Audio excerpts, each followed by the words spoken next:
మరి ఇవాళ నేను రాజీనామా చేసి దాదాపుగా 4 నెలలు, కానీ ఇంతవరకు గౌరవ కౌన్సిల్ చైర్పర్సన్ గారు నా రాజీనామాను ఆమోదించలేదు.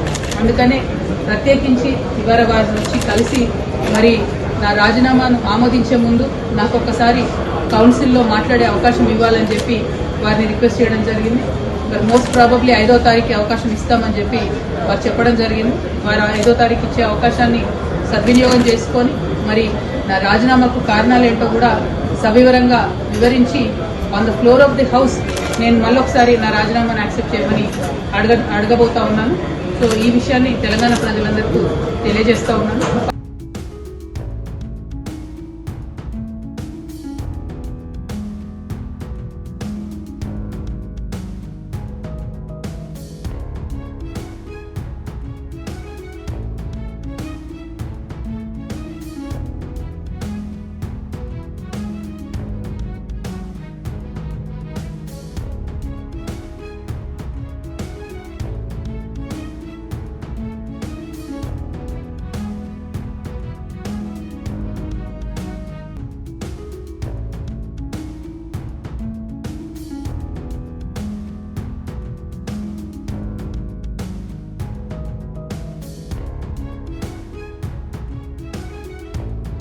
మరి ఇవాళ నేను రాజీనామా చేసి దాదాపుగా 4 నెలలు, కానీ ఇంతవరకు గౌరవ కౌన్సిల్ చైర్పర్సన్ గారు నా రాజీనామాను ఆమోదించలేదు.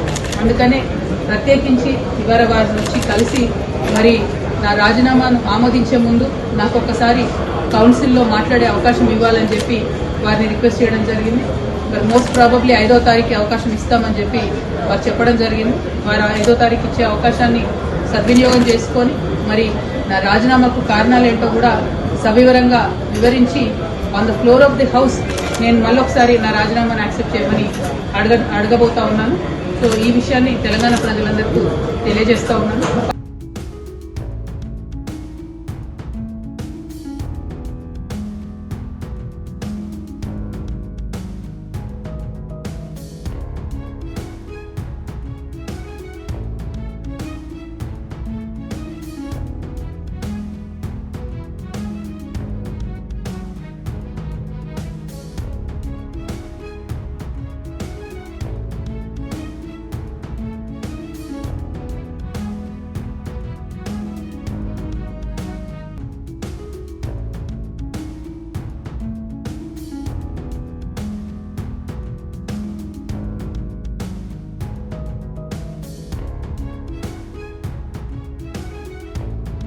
మరి ఇవాళ నేను రాజీనామా చేసి దాదాపుగా 4 నెలలు, కానీ ఇంతవరకు గౌరవ కౌన్సిల్ చైర్పర్సన్ గారు నా రాజీనామాను ఆమోదించలేదు.